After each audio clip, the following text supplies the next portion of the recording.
car boot sales. Bring your heart, bring your dreams. It's time for Southwold Scribblings. This is Janet Gershlick with Southwold Scribblings. Now, you have to forgive me today because I got a little bit of hay fever. But I want to talk to you today, Southwold Scribblings, Janet Gershlick, about a very, very, very, very, very, very serious subject. And that subject is car boot sales. Car boot sales. Let me remind you about a car boot sale, or maybe you don't want to be reminded. So I used to do quite a lot of car boot sales when I lived in Lee in Essex. And I remember I've got some sort of good memories, but also lots of memories that I'd rather not remember at all, to be honest. So the idea would be, you may remember this, the idea would be to get up at, or even do it the night before, get up about 5 a.m. while it's still dark, and then you have to pack the car. Okay, don't forget to put it all in boxes if you can. Then they all go in plastic bags in the boot. That you just throw everything in, and you have to sort it all out. And also, you have to find and put in your car one of those very, very long trellis tables. Do you remember how long those trellis tables are? And I sometimes caught my fingers in them.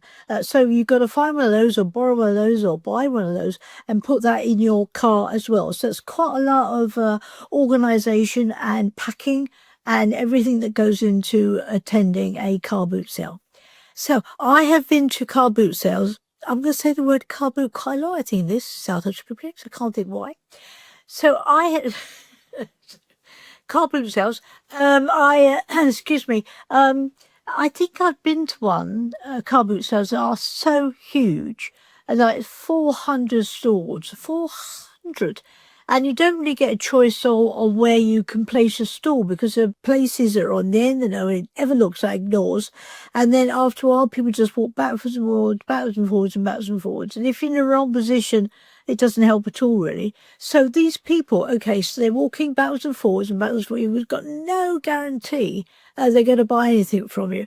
I think the worst bit, possibly, you may agree, hopefully you do, is that when you arrive at the car boot sale and you suddenly open your boot, that is when the dealers swarm. I mean, swarm is a serious word, I think, to use in this case, because you haven't even unpacked the car, and the dealers are coming in and they're picking through the car which you haven't even emptied yet, and they're finding the best things, and then they're asking for just how much was this, and you get a bit, it's 5 o'clock in the morning, you're confused, you haven't sorted the car out yet, and so you tend to, honestly, just to say a very sort of reasonable price just to get them off your back.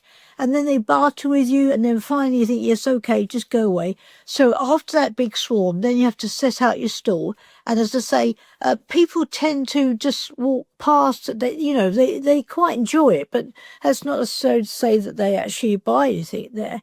And the best thing I think about car boot sales is you go along and get rid of all your rubbish, and then you come back with every other stallholder's rubbish. So I'm against my will and my better judgment. Someone said to me recently, do you want to come to a car boot sale? I said, absolutely not. It's like me going to bingo. I don't want to go to bingo or a quiz. I don't want to do a car boot. But I was sort of slightly tempted. And so I came back with other people's rubbish, which I don't know what this is. It's I think a bulb, planter thing. And then these are quite nice, these bits of jewellery. They were only about 50p each. And some plates I don't absolutely need. Or some seeds. All that, yes, these are always useful for me.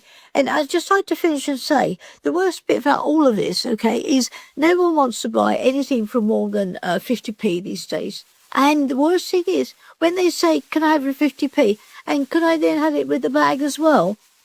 No, not really. So you 50p, okay, all the fuel, and if you're lucky, there's an ice cream place or a place to get a cup of tea. But if you're on your own or you're waiting for someone to join you to help you, that's not possible. You can't leave your stall and you can't go and have a cup of tea or anything like that.